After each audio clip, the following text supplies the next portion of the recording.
Good morning, class. Welcome back to your new English lesson.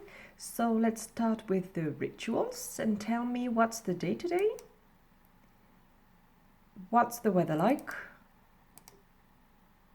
What time is it? Good. So now you can open your copy box, write the date and the weather, and let's recap your homework. Alors, pour ce début de séance, j'aimerais qu'on revoie un petit peu ce que vous aviez à faire pour aujourd'hui.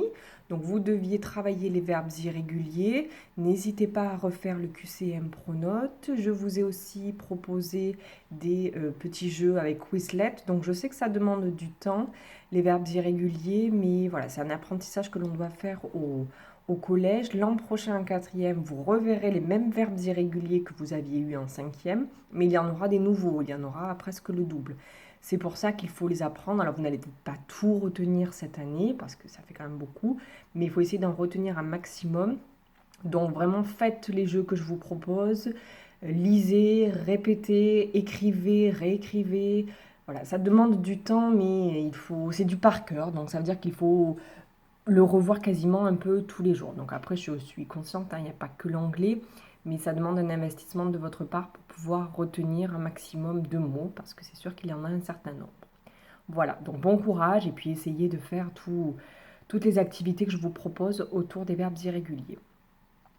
So now, let's talk about Bob and Julie's summer camps. Je vous avais proposé au cours précédent une compréhension orale où on avait deux personnages, Bob et Julie, qui parlaient de leur colonie de vacances, de camp d'été, et ils exprimaient un petit peu ce qu'ils avaient dû faire sur ce camp et ce qu'ils en avaient pensé. Donc je vais vous remettre un petit peu les phrases qu'on avait écrites dans le cahier la fois précédente. So Julie had to set up her tent and build the toilets. Julie, elle, dans son camp d'été, elle a dû installer sa tente et puis construire des toilettes. She thinks that it was awful. Pour elle, c'était horrible, cette colonie, ce camp d'été. Bob had to live like Indians in teepees. Bob, lui, il devait vivre comme des Indiens dans des tentes, un peu dans des tipis. Like, je vous avais écrit que ça peut être le verbe aimer, que vous connaissez, mais ça peut aussi être la préposition qui veut dire comme. He had to learn how to fish too. Il a dû aussi apprendre à pêcher. Fish, ça peut être le poisson, mais ça peut aussi être le verbe pêcher. Et puis le petit mot de liaison là, to, pour dire aussi, également, et que l'on place plutôt en fin de phrase. And then, it was fascinating. Lui, il a trouvé que son camp à lui était fascinant. Voilà un petit peu les phrases que nous avions écrites et on va revenir aujourd'hui sur ce que j'ai mis un peu en gras et un peu en plus grand, l'expression had to. Avant cela, les 5 verbes irréguliers qui seront à apprendre pour le prochain cours. Donc, numéro 51, show, showed, shown, montrer. Alors, on a l'impression qu'au prétérit, show est un verbe régulier puisqu'il se termine par ed, mais vu que le participe passé change, on considère bien que c'est un verbe irrégulier.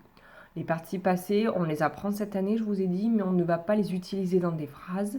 Ce sera à partir de la 4e que vous utiliserez vraiment cette colonne. Mais dès la 5e, on apprend toutes les colonnes. Next. Sing, sang, sung, chanter. Sit, sat, sat, s'asseoir. Sleep, slept, slept, dormir. Speak, spoke, spoken, parler. Sur le tableau que je vous ai donné avant le confinement, où il y avait tous les verbes irréguliers, là une feuille recto verso que je vous avais demandé de coller dans le cahier, j'ai commis une erreur ici dans mes chiffres, j'ai mal compté. Le numéro 55, je l'ai mis au verbe qui est juste après. Ensuite, la numérotation est correcte. Le numéro 60 est à la bonne place, mais j'ai juste fait une petite inversion ici. Donc vous pouvez le modifier, le 55, et le mettre ici, à speak, pour ne pas en apprendre un de plus au risque de vous embrouiller avec ce que je vous mets là.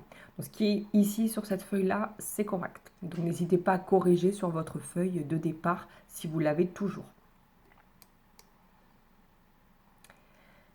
Alors, on va parler maintenant de l'expression de l'obligation pour dire quand l'on doit faire quelque chose, que l'on est obligé de faire quelque chose, et aussi de la capacité pour dire que l'on est capable, que l'on sait faire quelque chose. Donc ces mots-là, vous les connaissez au présent, mais on va les voir au passé maintenant, puisqu'on apprend le prétérit en ce moment, le temps du passé. Alors, je vous ai mis 3 petites phrases et je vous demande d'observer les énoncés suivants. Number 1, I had to set up my tent. Number 2, did you have to dress up? No, I didn't. And number 3, we could never sleep. Alors, je voulais mettre en évidence les auxiliaires en bleu et les verbes en rouge. Donc, dans la première phrase, il n'y avait aucun auxiliaire. Dans la deuxième phrase, il y avait l'auxiliaire did, l'auxiliaire du prétérit, que je retrouve au début parce que c'est une question. Et dans ce genre de questions, les yes-no questions, je rappelle que je reprends toujours l'auxiliaire qui était au départ.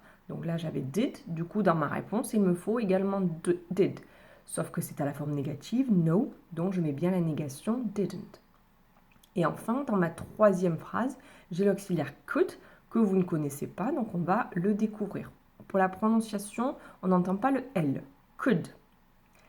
Maintenant, pour les verbes, on avait l'expression verbale had to, on va y revenir, puis le verbe set up, qui veut dire monter, installer, have to à nouveau, mais cette fois-ci sans marque de conjugaison par rapport à là. Là, on a have qui est au prétérit, qui donne had, alors que dans la 2, il est à la base verbale, have, parce qu'on a déjà l'auxiliaire did au début qui a la marque du prétérit.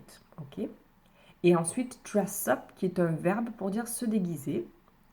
Phrase 3, le verbe était sleep, qui veut dire dormir. Voilà ce que je voulais que vous mettiez en évidence dans cette première partie.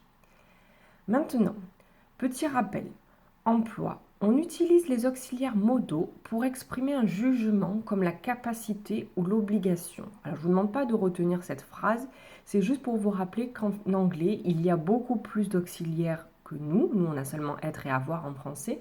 En anglais, il y en a beaucoup plus. Il y a les auxiliaires un peu classiques, comme nous, be et have got. Mais après, il y a des auxiliaires modaux, c'est-à-dire qu'on va plutôt les traduire par des verbes. Nous, en français, ils vont exprimer une certaine notion, un jugement. Donc, par exemple, on avait can au présent, qui est l'auxiliaire modal qui exprime la capacité. C'est-à-dire que l'on va pouvoir le traduire par pouvoir, quand on est capable, ou bien savoir. Et puis on a l'auxiliaire must, que vous connaissez aussi, qu'on a vu en début de 5e, qui lui exprime l'obligation, c'est-à-dire que l'on doit faire quelque chose. On va le traduire par le verbe devoir. Ces deux auxiliaires-là ont une forme particulière au passé, donc c'est ce que l'on va voir désormais. Grand 3, formation complète les phrases suivantes. Alors les phrases, je vous les ai complétées avec les mots qui me semblent importants en bleu. Donc, les auxiliaires modaux sont toujours suivis de la base verbale, c'est-à-dire un verbe qui n'est pas conjugué. Quand on avait can, quand on avait must, qui sont des auxiliaires modaux, on avait vu que juste après, il fallait mettre un verbe. I can swim, I must speak. Donc, le verbe qui est après est une base verbale, un verbe non conjugué.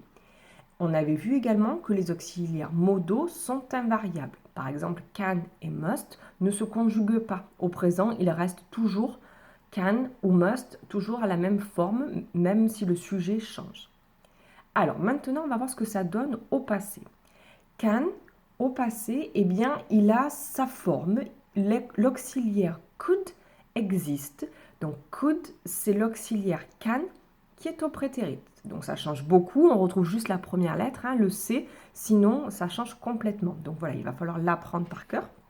Mais après, vous allez voir que c'est simple au niveau de la conjugaison. Donc could, il exprime la capacité ou bien la possibilité, comme can, c'est le même mot, sauf que c'est au passé.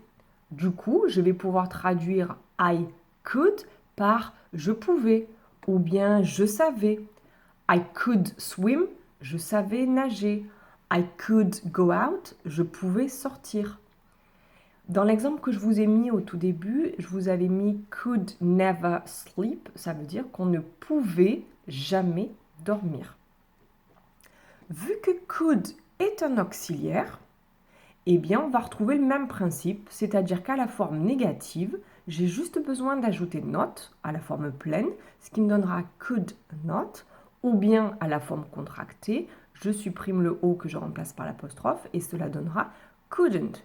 Donc ça, je pourrais le traduire par je ne pouvais pas, I could not, ou bien I couldn't, ou alors je pourrais aussi le traduire par je ne savais pas. Quand j'étais petit, je ne savais pas marcher, I couldn't walk. Voilà pour could, donc qui est la forme passée de can. Mais même règle, could est un variable, ça va rester le même à toutes les personnes pour dire je pouvais, je savais, tu savais, il savait, nous savions, vous saviez, il savait. Je n'ai pas fait de tableau de conjugaison parce que voilà, c'est un variable. À la forme négative, on ajoute not. Si on veut poser une question, il faudra basculer could avant le sujet. Comme chaque phrase, comme chaque phrase interrogative, l'auxiliaire est avant le sujet. Et il sera suivi d'une base verbale. Donc là, on découvre, on va faire des exercices lors des séances suivantes pour bien mettre ça en place. Maintenant, on va voir ce que donne must au passé. Donc pour dire devoir, exprimer l'obligation, on va devoir utiliser une expression verbale. Il n'y a pas d'auxiliaire qui exprime devoir au passé. Au présent, on a l'auxiliaire must, mais il n'a pas de forme au passé. Donc on est obligé d'utiliser une expression équivalente et une expression qui est un verbe. Donc ça va être la forme composée had to. Et on voit bien qu'on a la marque du prétérit puisque have s'est transformé en had. Donc attention, on va voir ce que signifie have dans cette expression-là, un have to, puisque ce n'est pas l'auxiliaire avoir. Donc cette expression verbale, elle exprime l'obligation au passé et va donc pouvoir se traduire par I had to, on pourra le traduire par je devais, ou bien aussi une expression équivalente en français, j'étais obligé de. Ou alors, nous, on a encore plusieurs façons d'exprimer l'obligation au passé. On peut très bien dire aussi, il fallait que je. Tout ça en français, ça va être des équivalents. En anglais, on aura simplement besoin de I had to. Donc, si vous voulez dire quand j'étais petit, je devais me coucher tôt, I had to go to bed early. Mais on pourrait aussi le traduire par quand j'étais petit, j'étais obligé de me coucher tôt, ou bien il fallait que je me couche tôt. Voilà, tout ça, ce sont des façons d'exprimer l'obligation au passé. Had va rester invariable, va rester had à toutes les personnes. Donc si on veut dire je devais, tu devais, il devait, nous devions, vous deviez, ce sera had to à toutes les personnes. Donc là encore, je n'ai pas fait de tableau, c'était inutile. Par contre, vu que c'est un verbe, à la forme négative, il va falloir faire attention, je ne peux pas ajouter simplement not. Donc, à la forme négative, had to devient didn't have to. Have n'est pas un auxiliaire dans ce genre d'expression, puisqu'il n'y a pas got. Du coup, pour former une phrase négative, j'ai besoin d'un auxiliaire. Au prétérit, je rappelle que l'auxiliaire, c'est did. Donc, à la forme négative, cela devient didn't. Et je rappelle aussi que lorsque mon auxiliaire a la marque du prétérit, le verbe qui suit, lui, ne doit plus avoir la marque du prétérit. Du coup, le had redevient à la base verbale, ce qui me donne have. Donc voilà la forme négative, cela donnera I didn't have to. Là encore, ce sera ça à toutes les personnes, I, you, he, she, it, etc. Mais au niveau de la traduction, il va falloir faire attention. Cette forme négative, on va la traduire par « je n'étais pas obligé de ». Uniquement cette traduction-là. Il faut y faire attention. Je ne peux pas le traduire par « je ne devais pas ». Donc il faut vraiment y faire attention parce que si on dit « je n'étais pas obligé de », ce n'est pas une interdiction. Ça veut dire qu'on avait le choix. Je pouvais le faire ou pas. Par contre, si on veut vraiment exprimer l'interdiction au passé et dire à quelqu'un « tu ne devais pas faire ça » ou dire « je ne devais pas, nous ne devions pas », vraiment exprimer l'idée de devoir au passé à la forme négative, l'interdiction, alors il faut encore utiliser une autre expression que l'on va utiliser là avec « be not allowed to ». Donc mot à mot, ça va vouloir signifier « I was not allowed to ». On va le traduire par « je n'étais pas autorisé à ». Et ça ça va exprimer l'interdiction.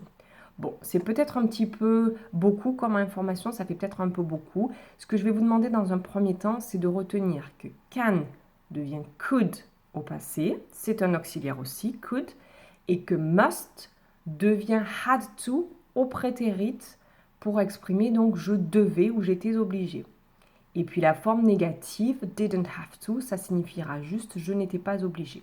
Mais déjà, essayez de me retenir, voilà, had to qui signifie un petit peu tout ça. Pour la négation et l'expression vraiment de je ne devais pas, on aura l'occasion d'y revenir. Voilà, j'espère que c'est à peu près clair. Ne vous inquiétez pas, on va continuer à travailler sur ça dans les séances qui suivent pour bien fixer tout cela.